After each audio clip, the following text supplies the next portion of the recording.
Good morning, everyone. It's Saturday, October 24th, 2015, and Tom is our moderator today. Good morning. Welcome, everybody. So I'll start out with a quote from Mary Baker Eddy. If the Bible and science and health have the place in schools of learning that physiology occupies, they would revolutionize and reform the world through the power of Christ. That's from No and Yes. Amen. Yes. Okay. I don't know if anybody had any comments on that. Well, we need another revolution, don't we? Yeah, this kind of revolution. This kind of revolution. Mm-hmm. So in a way, we're all revolutionaries, aren't we? Yep, that's good. Yep. Or we should be. We're called to be. Okay, we'll dig into the Bible. Our topic today is Lazarus and the rich man. There are various names for this parable. If anybody wants to throw any of the other names out, that would be great. Okay. Well, it's a foolish rich man, right? He was living in his own world. Well, it kind of begs the first question, doesn't it, Tom? Yeah. Yeah, so what kind of person was the rich man? Who wants to tell us about the rich man? Well, he was wicked. He provided only for himself. And Matthew Henry said Christ would not do him so much honor as to name him. They just called him Dives.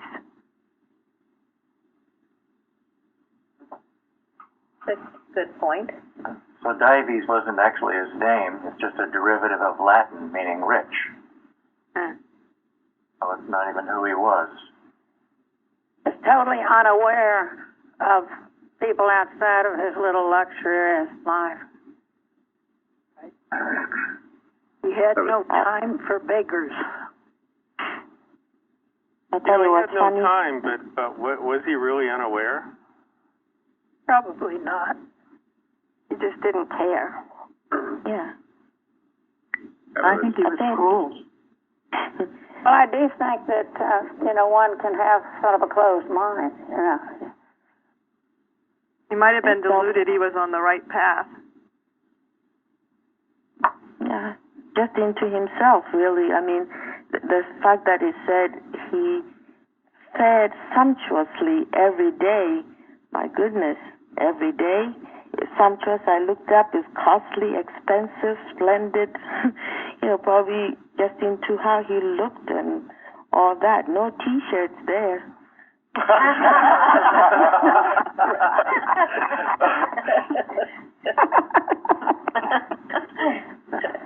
I mean... Yeah, he had a wonderful life. He was rich, clothed in purple and fine linen, and as you said, fared sumptuously every day. How wonderful.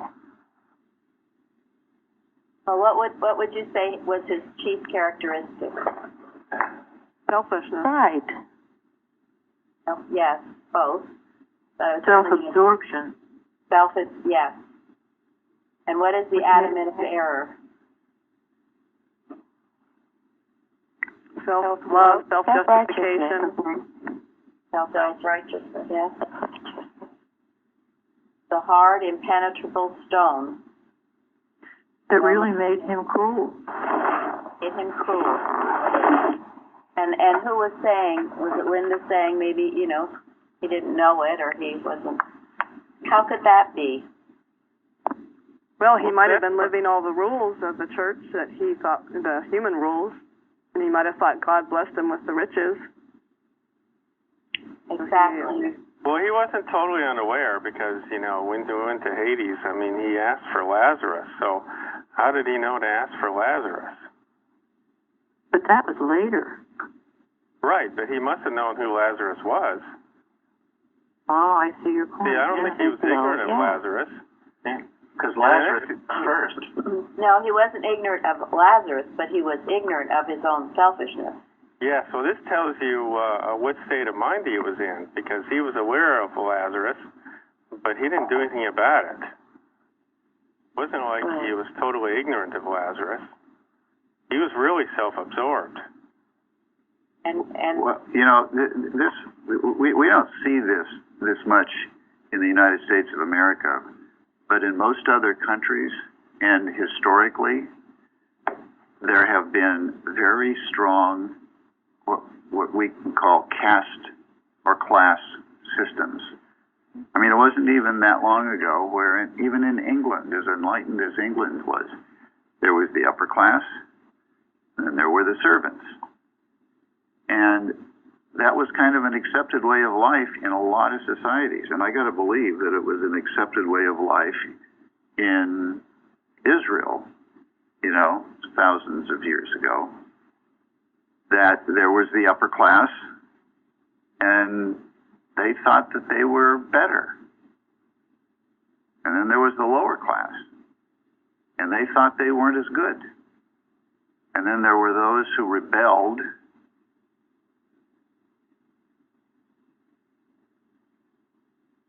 But this was kind of a social thing. It was a generally accepted division among God's children, and we don't even think about it anymore because it's so wrong. But it wasn't that long ago that a lot of societies accepted it. well, and this is why, you know, to dig really deeply into his state of thought, because he wasn't ignorant of the need of Lazarus, no, but he was ignorant to his own sins, his own selfishness, yes. And the point being, we apply this to ourselves. Are we ignorant? Are we blind to our attitudes or our selfish ways and think that they're acceptable, just as Linda said, well, you know, it's just the way it is. Maybe you go to church, you do all these things, and so, you know, you're a third or fourth generation Christian Scientist or whatever it is that makes you think you're exempt from loving your neighbor as yourself. His chief characteristic was selfishness. All he thought about was himself, and he thought that that was perfectly fine. And so did his brothers. That's a good point Gary brings out. Thank God, America, you know, we don't have a caste system, but we have to be very careful. We have homeless, we have other things, so we must make sure we have compassion for all of God's children and not into a selfish state. Exactly, because there's no caste system, but then there's the individual thought that says, well, those people are like that, so that's how, you know, they deserve maybe what they're getting, and I am like this, because, and the people who probably think, well, I was born into such and such society, or such and such family, or I'm a Christian Scientist, like you just said, so. Absolutely. So I'm entitled. Yeah. I really think that in the U.S. it's not quite as obvious as when you've had generations of kings and queens and dukes, but it's definitely still here because when I taught skiing, I taught the very wealthy, and I'm telling you, they have everything. They've got several houses, you know, all over the world. I mean, and these are, I mean, they're obscene how big they are. And they simply think they're entitled to everything, and they aren't even happy with all that money. And I lived off of that for a couple of years. Thank you, Mike. That's a good point. It is.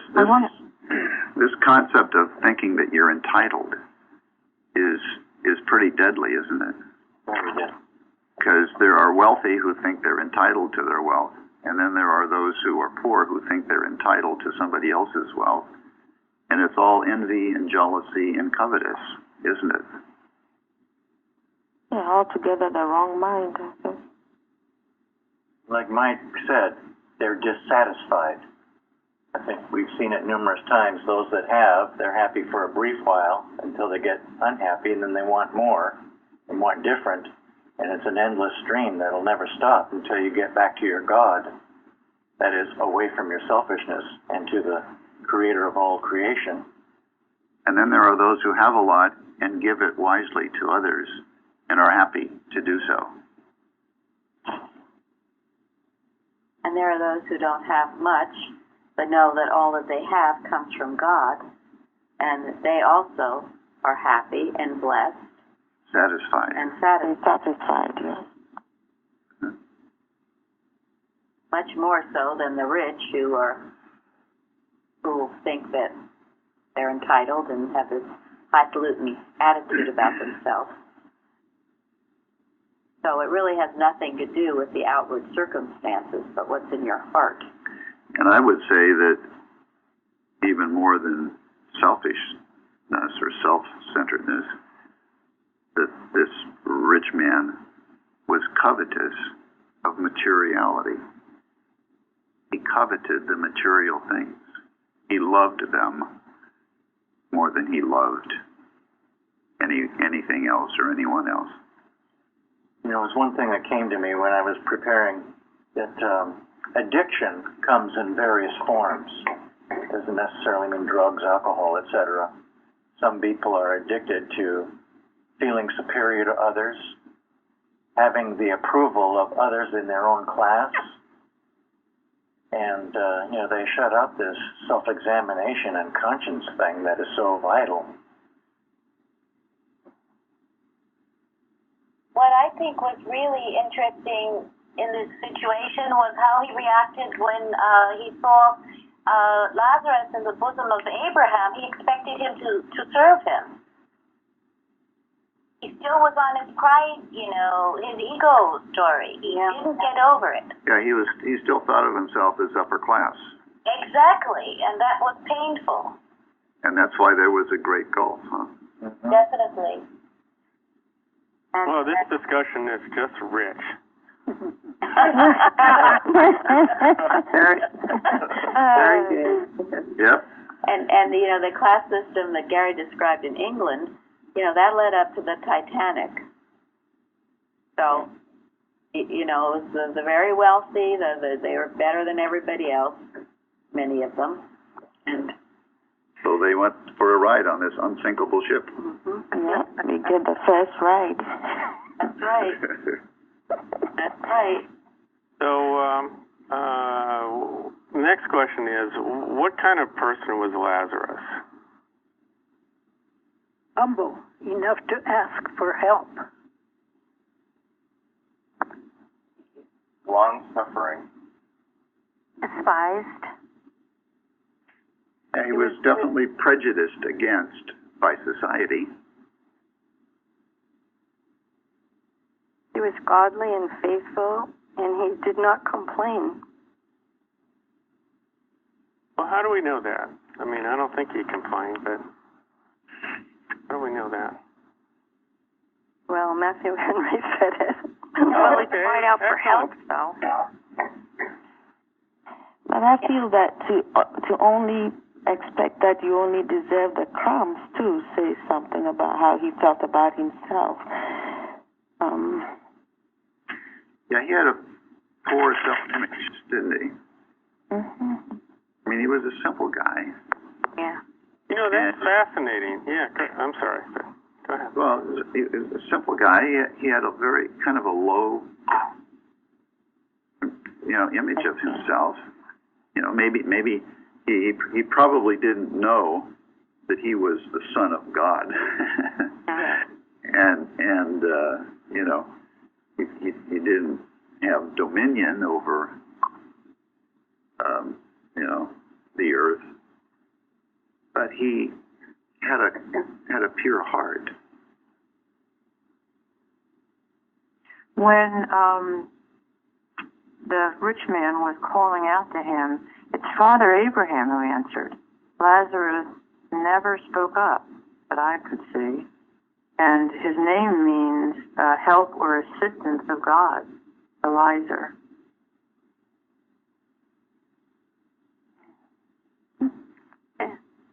This discussion made me think because actually, if you look at crumbs, where do crumbs come from? It comes from bread, and bread comes from the Word of God. So maybe he he didn't know God, and he thought that the rich man must have known God, because otherwise he wouldn't have been rich. So he was looking for just that little bit of God to lead him higher. That's interesting. Yeah, that's interesting, yeah. If you think of bread as the truth, yeah, I guess. But we do look to people, don't we, for guidance sometimes, or some help, or whatever sometimes. Sometimes it can be a little deceiving, can't it, as to, we're tempted to look at certain people for kind of leadership quality.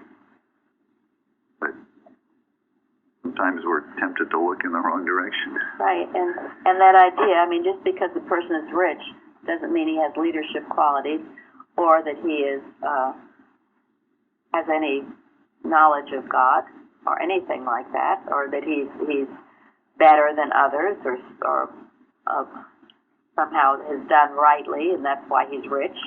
Doesn't necessarily mean any of those things, and yet some people get confused about that and think that's true, but it's not true. So the chief characteristic of the rich man was selfishness, and of Lazarus was humility, faith of thought. I don't know if you've ever heard this story before about Charles Dickens, but I remember hearing it, and I just looked it up, and I can read this. It's just a couple of paragraphs. It says, in the fall of 1843, Charles Dickens was in a slump. His last published work was not faring well, and debts were mounting. Overwhelmed with the knowledge that his own father had suffered in debtor's prison and fearing for his own family, writer's block set in, and things gradually went from bad to worse. Sleepless, he took to walking the London streets night after night, hoping to find something to spark his imagination. Several times he came face to face with a side of the city that was hidden from the eyes of most. Everywhere he went during those dark nights, he saw the homeless living in the alleyways, and the children working long hours through the night to help their families make ends meet. While Dickens was aware of the plight of the poor and had in fact written about them in some of his earlier works, these nights had a profound impact on him. He began to realize that he was not the victim here. He, with his relative wealth and power to reach thousands, was in a position to serve those less fortunate than himself. Thus began the feverish writing of one of Dickens' most famous works, A Christmas Carol. The story of a selfish man obsessed with his own wealth and accumulation, and his subsequent transformation was the story of Dickens' own life. The more he focused on the plight of the impoverished, the more creative he became.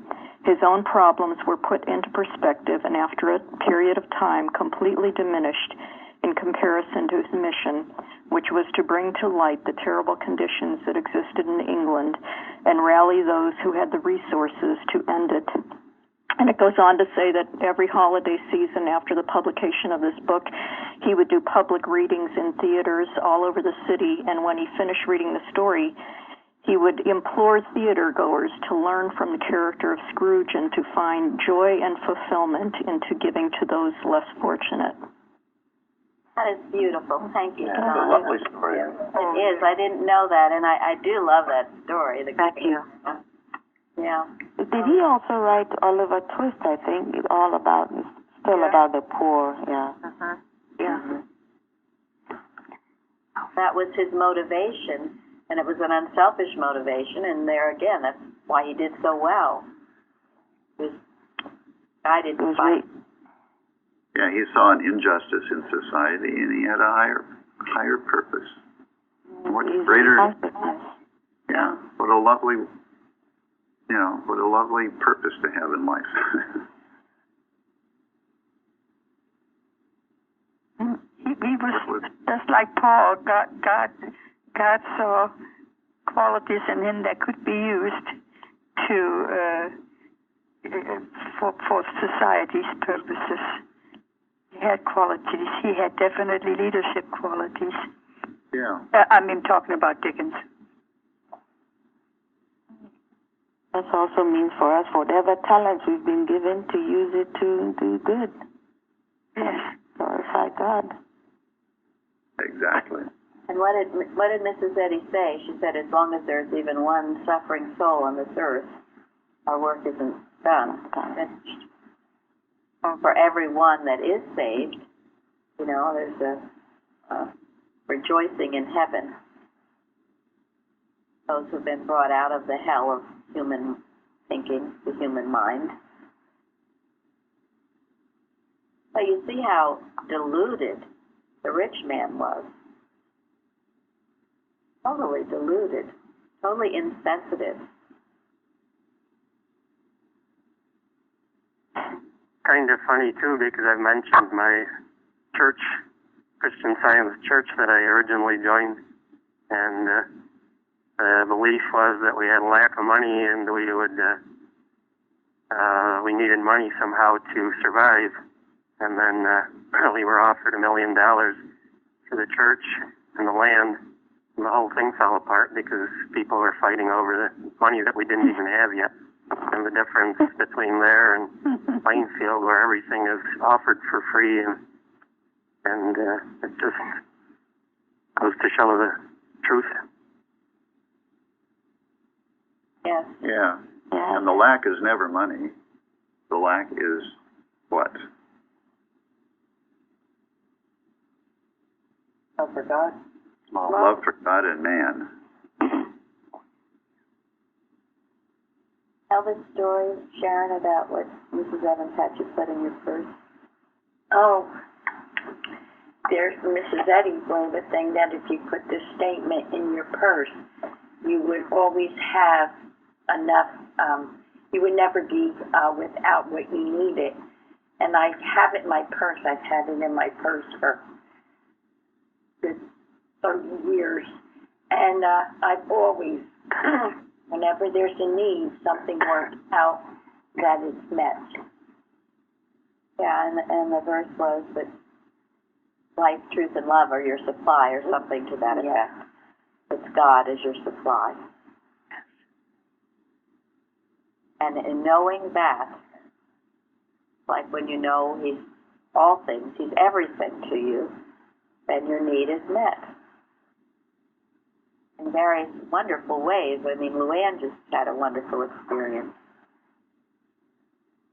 She wants to tell about it, but yeah, she was feeling some lack, and then she got a great big tax refund. I mean, a big tax refund.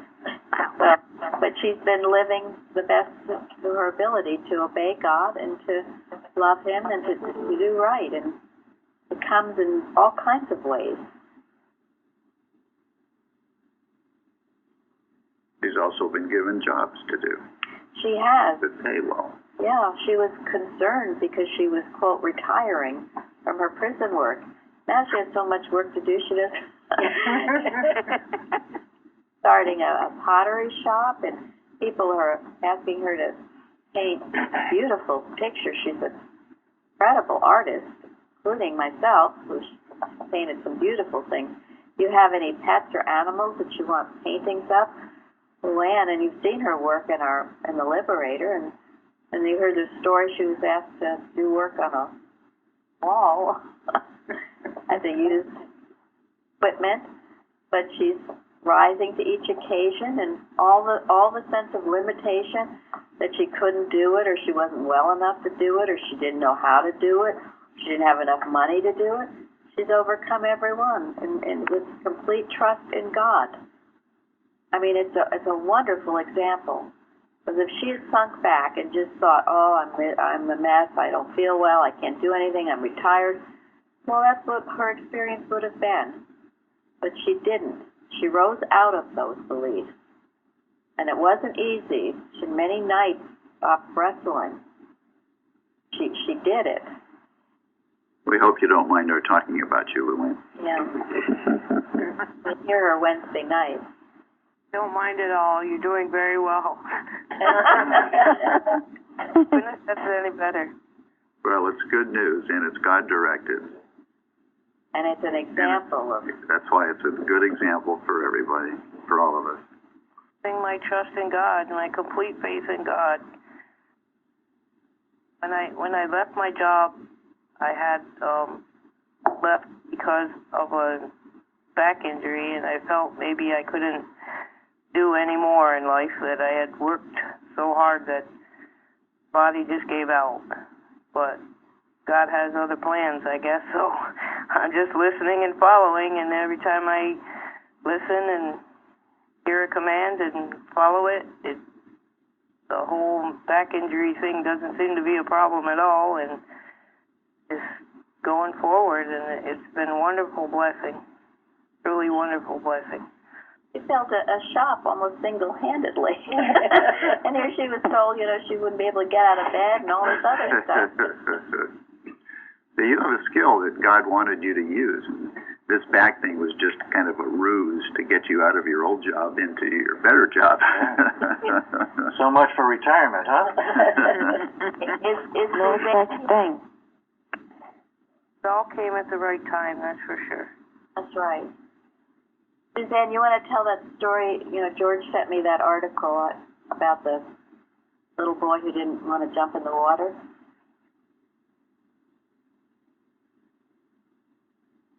Do you know the story, Suzanne? Did you? I don't think so. Okay, well, George. Where's George? Yeah, where's George? He's the one who. Well, he sent me a beautiful article. It was about. I'll just tell it briefly, but a little boy, and he was being taught how to swim and everything, and he could swim in the shallow end, but when it came to jumping in the deep end, he was absolutely petrified. He just couldn't do it, and his coach was telling him, "It's okay, it's okay." Finally, he did it, and the moral of the story is, with your faith, you have to obey God, you have to be obedient, you have to take that first step, even if you're scared to do it. And all the things in the Bible telling you, fear not, I'm with you, don't be afraid. Once the little boy jumped in the water and swam, he realized, hey, everything's fine, I'm okay. And he found a greater freedom than he ever knew before. But he had to take that first step of faith and do it, obedience to God. If you don't do it, you'll end up sitting on the sidelines, watching everybody swimming and having a good time, and you're just feeling sorry for yourself. Anyway, Melissa, good point. Thank George. That works for mothers, too. I used to have a class of mothers learning to swim, and when their kids were in the hour before. It was very nice. Interesting. Okay. All right. Tom, how we doing? Well, I wanted to say that I thought that was really insightful about the breadcrumbs. Very, very insightful. Yeah. That was Mike. Thank you. That was Mike. Thank you. Yeah, Mike, thanks. So, I think there's an interesting lesson from this. Actually, particularly if you think that he was just looking for any little bit of the Word of God, and what that means for all of us. In Psalms 119, it talks about how sweet is the Word of God, and so, as Christians, we will go through trials and tribulations. But they don't really mean anything, because what really means something is the Word of God. So, Lazarus had sores and was hungry and all that, but he sought after the right thing. And so, if we go about our day and we seem to have troubles and whatever, it's it's what are we focusing on? And those troubles are for naught, because what's important is seeking the Word of God. Yeah. Very good. Well, the troubles we go through serve a purpose of forcing us to God. So I'm not sure that I would say they are for naught. They do serve a purpose, if we see the right purpose. Yeah, I see that. But I was kind of thinking that when we go through troubles, is to think that we're like a failure or things aren't working out. You're right. We shouldn't. We shouldn't be thinking that way, and that's kind of what I meant in a shorthand way. It's like, oh my gosh, I have troubles. Oh, woe is me. My life is miserable, and It's just going down the tubes, and we shouldn't be thinking that way, you know? You're right. We shouldn't let them get the best. That's what I meant, so. Yeah, thank you. Yeah. It's easy to get discouraging. That might be a better way to put it, you know? I have some troubles, and you get very, very, very discouraged. And that's not what we're taught to be. Yeah, and that I wrote on the forum, to those leaning on the sustaining infinite, today is big with blessing. If you lean on God and take your troubles to Him, your day will be big with blessing. But if you just go down with it, which is what Luann did not do, well, then your troubles just get worse. So fight now. And your day will not be big with blessing. Your day will not be big with blessing. No. So meet it now. Don't think, oh, I'll just let all these troubles overtake me today, and maybe next week I'll make an effort to think rightly. I've done that. Doesn't work. Okay, so we've talked about the rich man and Lazarus quite a bit. Our next question is, who is Father Abraham? And I didn't know, I found this absolutely fascinating. We don't have to read all the verses, but would someone like to read from Matthew 3, just verses 7 to 9? I really found this fascinating. I'll read. Just the three verses, 7, 8, and 9. 7, 8, 9, okay. But when he saw many of the Pharisees and Sadducees come to his baptism, he said unto them, O generation of vipers, who hath warned you to flee from the wrath to come? Bring forth, therefore, fruits meet for repentance. And not to say within yourselves, We have Abraham to our father. For I say unto you, that God is able of these stones to raise up children unto Abraham.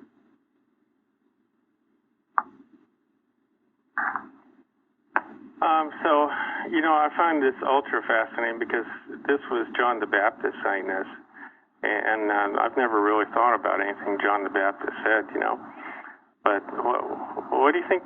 What do we get out of this?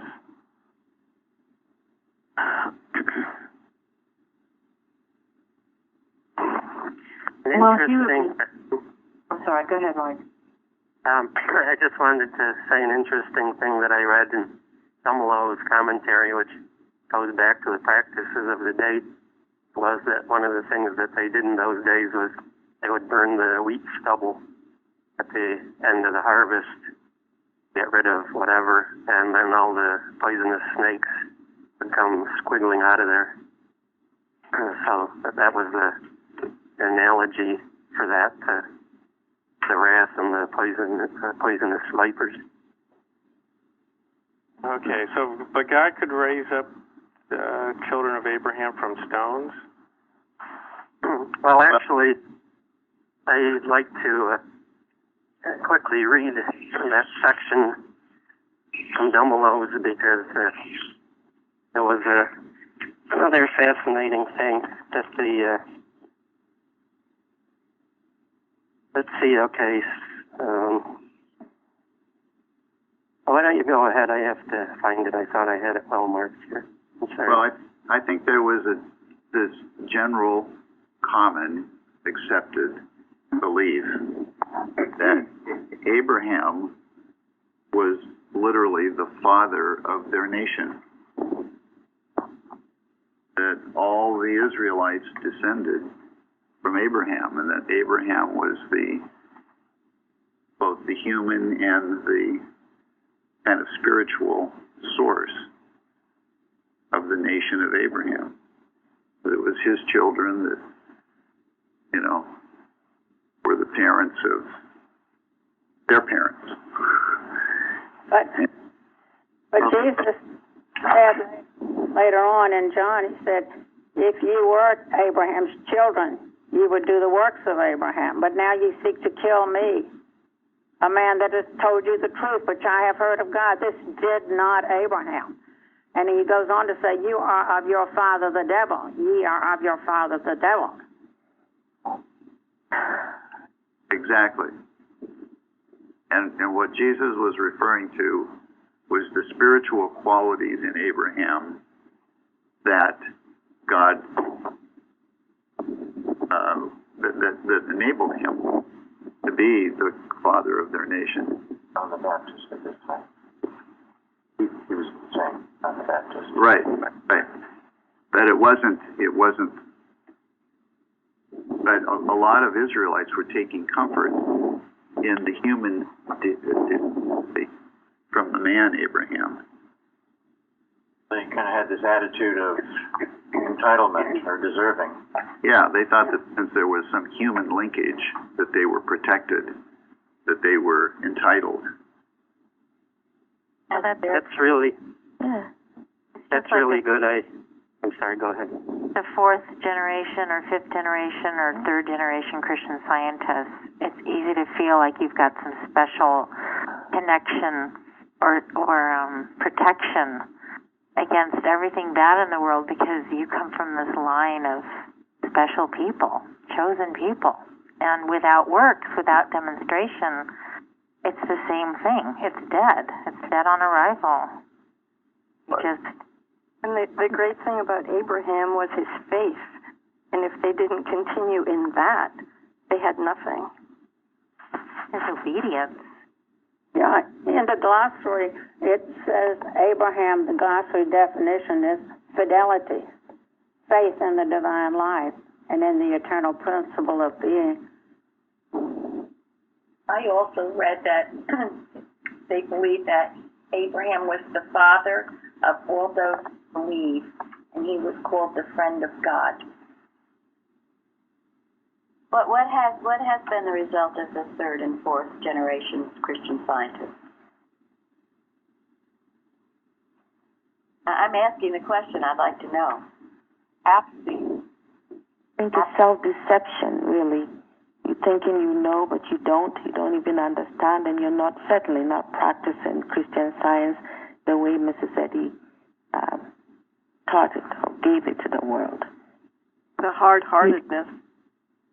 Yeah, you're exactly right. I married a fourth generation. I was a Protestant, and I thought he knew what he was doing, and it turned out he was so arrogant and self-deceiving that I had to end the marriage. Problem with the third and fourth generation Christian scientists were back to entitlement.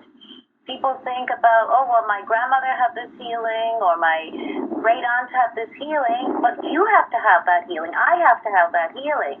Otherwise, we're in serious trouble. Thank you. We're like the rich man. We were just given the purple robes. Like somehow it would rub off on you, like this coattail action, just by association. You're with this great church and all these great things have happened and you can just skip along. And it works for a little while, but then you go flat on your face. I mean, I felt totally in that mindset. I can just do whatever I want. I'm with this awesome group of people. Look at all these great things that have happened. Completely self-delusional. All the way to hell. And fortunately, I got my act together and found this church. But otherwise, just complete and utter self-delusion. I can see it clearly now. I didn't see it clearly then. It also perpetuates false teaching, and it almost ingrains it. Is that in your classes? I think it's cultural. It's in classes. It's in churches and Sunday schools. It's the way they interact with each other. It's in the writings, in the periodicals. Everything that you guys have said is actually summed up very nicely. I'm sorry I couldn't find it earlier, but what Dumelo says, this insolent spirit is best illustrated by a quotation from the rabbis. The fire of hell, Gehenna, has no powers to consume even the sinners of Israel. They go down only to be frightened and slightly singed for their bad actions. Then comes Abraham, who kept all the precepts of the law, and through his own merit brings them up again.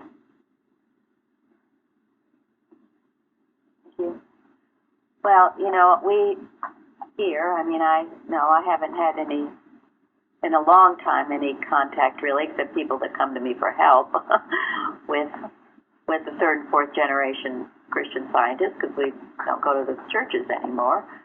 So I think it's important that we remember what some of us have come out of and what could be going on.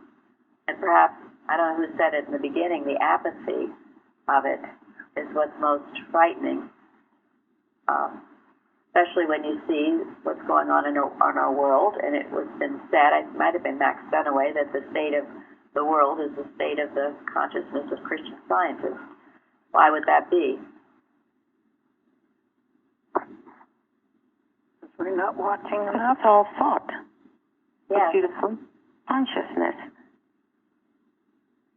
Yes, and we understand how to truly pray, to know the unreality of the matter and also of error.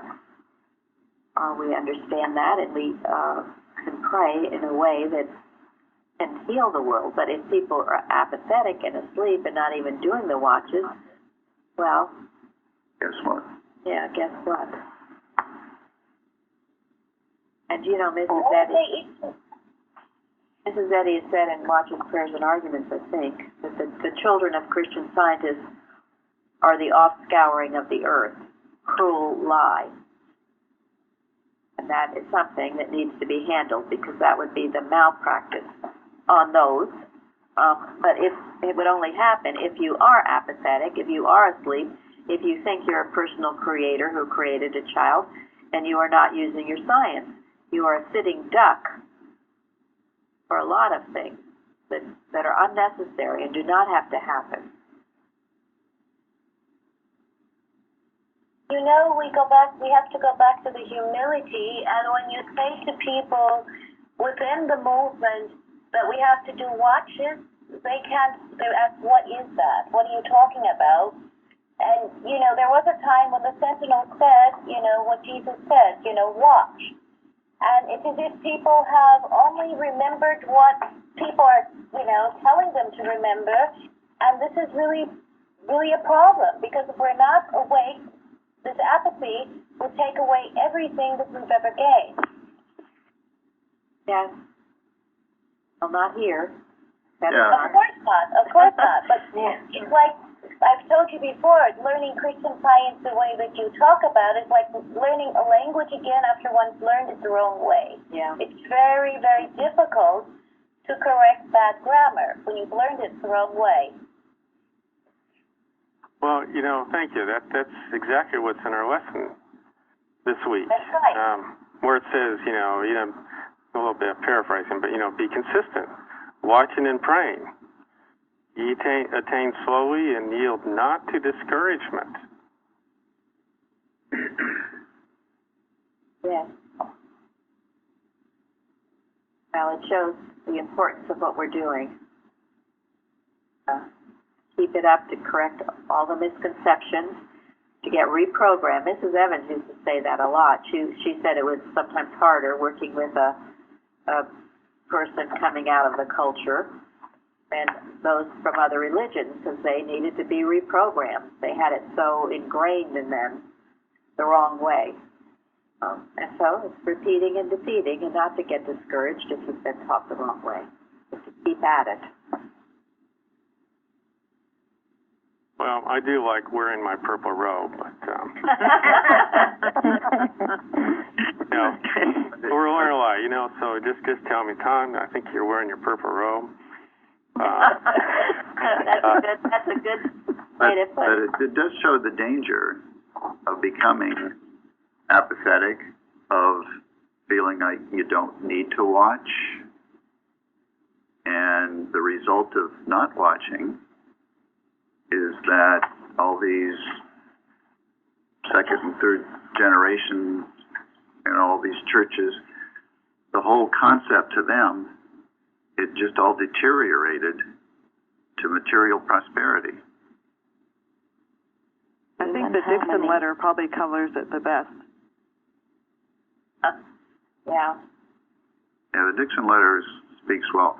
Yeah, because one of the things that Reg Carey kept reminding us of when we were going through our lawsuit was the directors and bosses, they don't know how to handle animal magnetism.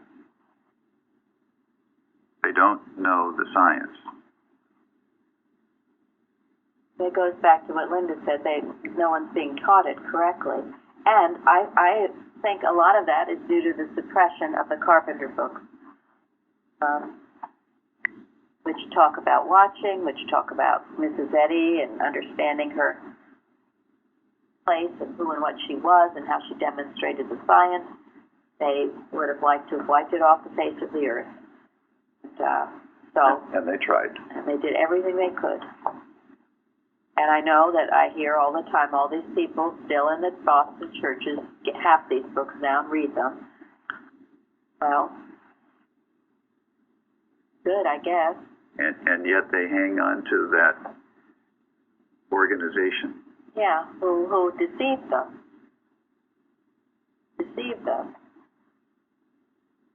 Which is something is fundamentally wrong there, but so we will keep watching. I'm sorry. Go ahead, Charlie. I was a Protestant and became a Christian Scientist and went to a church. I was really flabbergasted at some of the behavior. But you think they know more than you do. That's what happens. I know. You really, and it took a while to see through it.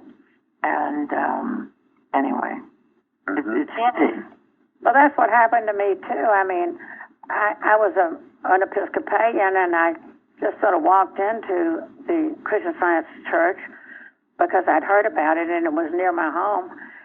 And I began to get the feeling as a few years went by that they knew everything I knew, and I just didn't understand it. And they all seemed so perfect. But eventually it just didn't work.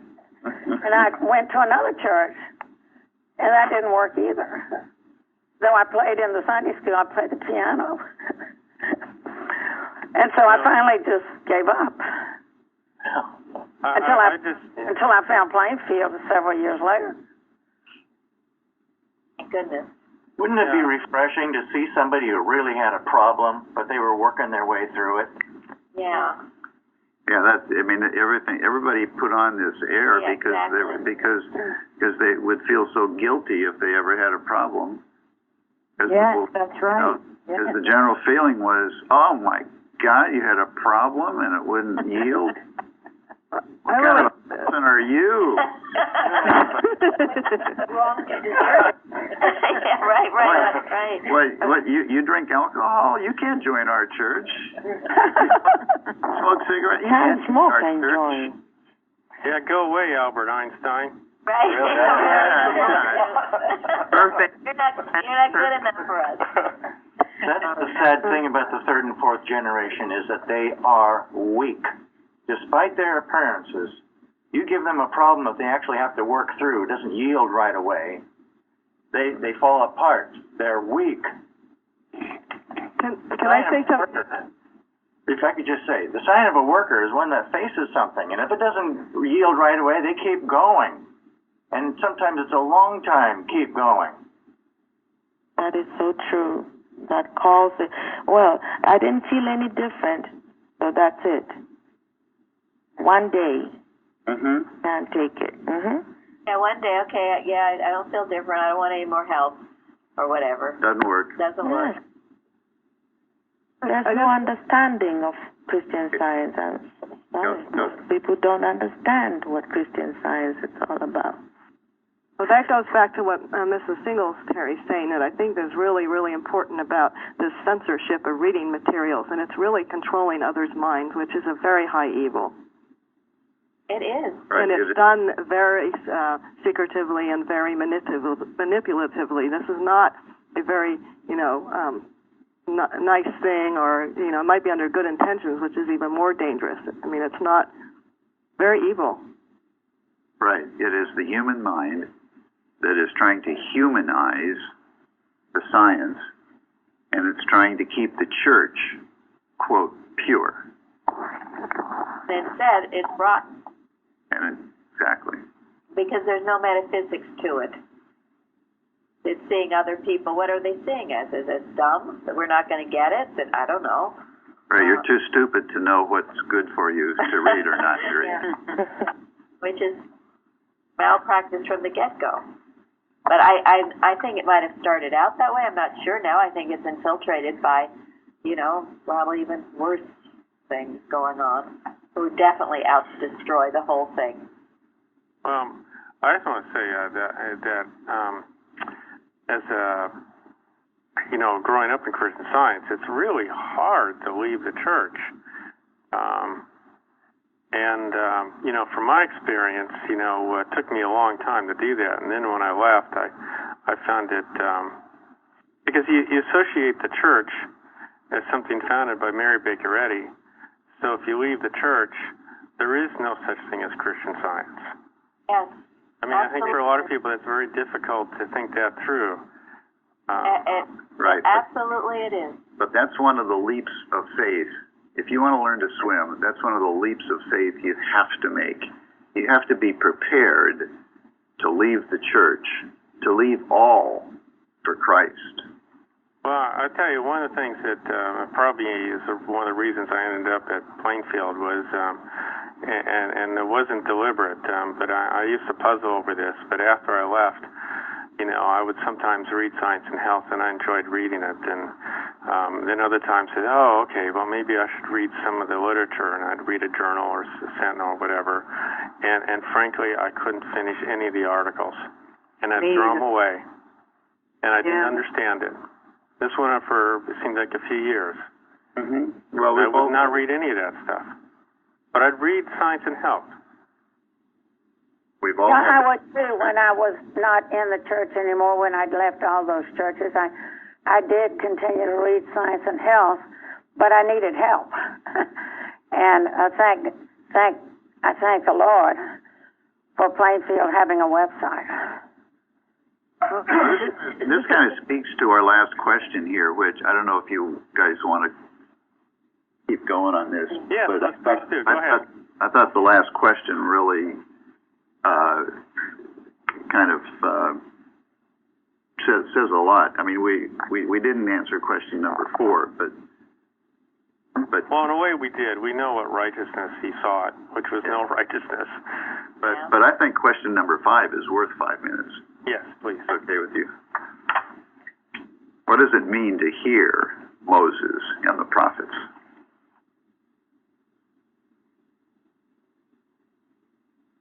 Well, some of it speaks to what Tom just said. He couldn't read the false literature. He couldn't. Sometimes you don't know why, but it turns you off.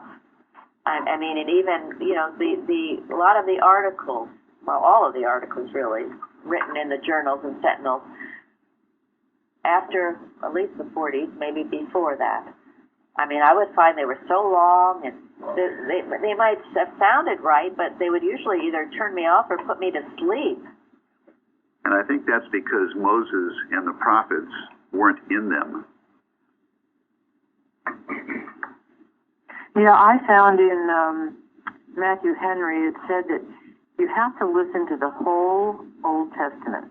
And the rich man had failed to pay attention to the scriptures and its teaching. That's what I found. I was looking at the word hear, and it says, to hear Moses and the prophets, not just like but to take it in. And I looked up hearing in the 1828 dictionary, and one of the definitions was to attend, to listen, and to obey.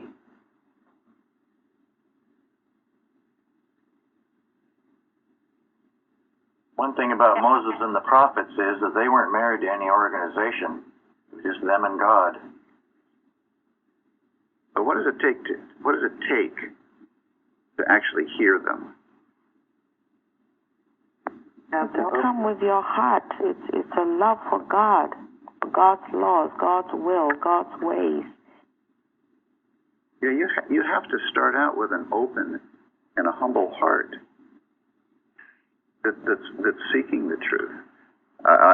When I read this question, I thought, blessed are the poor in spirit, those who know that they need God. It's humility. Blessed are the meek. Humility. Right. Because without this is the good soil, isn't it? Yes. The good soil, where the seed is sown and it yields fruit. Because without the good soil, if my heart isn't open, I can see miracles before my very eyes, and I'll just shut them out. And we have seen this over and over again. We had a member of a church many years ago killed in an auto accident in the hospital, pronounced dead, and Mrs. Evans went in and brought him back. And the doctors were just dumbfounded. But did they come to church? Did they want to know what healed?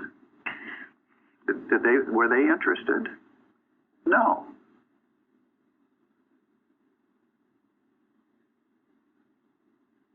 It offended them because they couldn't do it.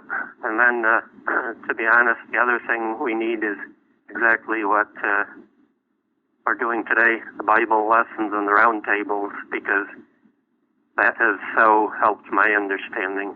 Everybody brings out such wonderful points and that I couldn't figure out on my own in a million years. So thank you very much. And be always humble and thinking in your own life. Are you seeing the miracles of God on a daily basis? Are you appreciating what God is doing in your life? Are you grateful for it? Or are you becoming sleepy and apathetic and not watching? It's an ongoing process, and it's certainly your spiritual sense. You should be offended by that which is not the real truth, even though it might be coded in the jargon or in the words of science. It's not the real truth. It should turn you off. Just as the little children are so discerning. We should cultivate, as we talked last week about cultivating our spiritual understanding. This is a daily process, and God is speaking, and we mustn't be deceived or put to sleep or be put apathetic. And a lot of that has to do with just being ungrateful.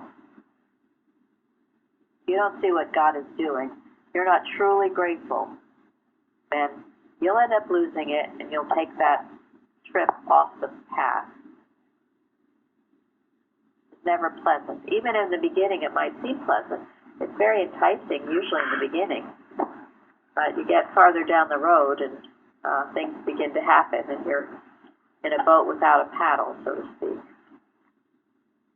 And that's why Father Abraham refused to send anybody to this guy's brothers who were still alive. He said it would be a waste of time. They wouldn't recognize a miracle. If they can't hear Moses and the prophets, their heart is not ready. That's where the gulf is. Well, this rich man didn't realize the gulf between him and Father Abraham still existed between his brothers and them because of where their heart was. He never said he was sorry. No. No. Never. No. He wasn't sorry. Very he wasn't good sorry. point. Very I think he good. did anything wrong. No, he didn't. No? He was sorry he got caught. Yeah, sorry he was thirsty. Sorry for himself. He was sorry for himself, but he wasn't sorry. And that's a big, huge difference, what you're sorry for. You're just sorry for yourself. You're not sorry. But unfortunately, Mrs. Eddy explains that, the experience of so-called death doesn't change anything.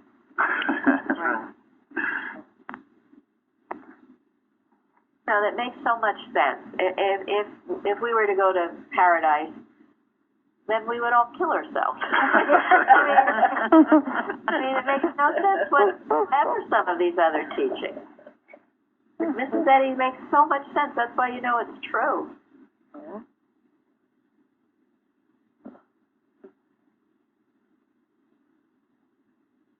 Did we cover everything, Tom? Did we get the stones? Did you want to tell us anything more about the stones? Oh, I think this is wonderful. I mean, I'm taken away alive from this, you know, so I hope other people are too. Yes. You know, Yes. We are. I love these parables. You know, you can talk about them endlessly, and you know, I think that the key thing with the parables is make sure that you don't overcomplicate trying to understand it. But otherwise, you can get a lot out of them. You know.